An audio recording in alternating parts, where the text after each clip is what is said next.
locul ăsta? Nu înțeleg. Fuck!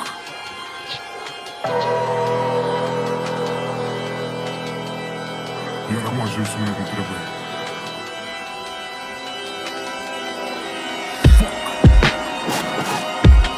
E noapte și lumina pare vie. Explorez de ceva vreme. Timpul aici e o tragedie. Începe ca o sonată de Bach, dar te îmbie doar la carnagiu pur. Plouă cu sânge și mie mi se face tot mai frig.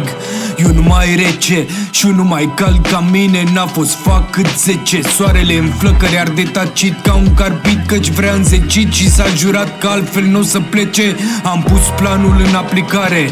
Am un ceas ce-l țin de vreo 3 generații prin buzunare și-l tot plimb pe la munte, pe la mare. Se tot învârte la fel cum mă învârt și eu după soare. Am reușit să desenez din cap pădurea, mi se pare. Tot ce-a rămas culmea să-mi fac curat, să fac mare.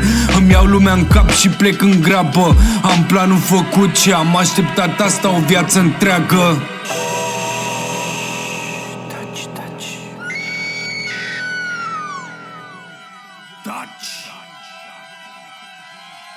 Nu mai durează mult.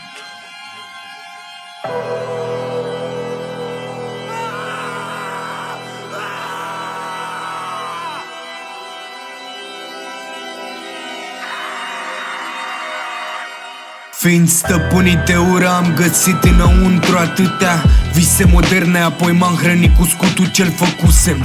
Am visat fiind în calafat, cum aruncam bucăți din mine să fac loc pentru tine. Am realizat instant greșeala ce-o făcusem și mi-am zis e timpul pentru vise mari. Copile, am reflectat că de asta sunt eu soarele, dar mă agăs de lucruri ce mă absorb când apar stelele. Eu sunt aici, am înțeles că dragostea doare, experiența în sine e năucitoare.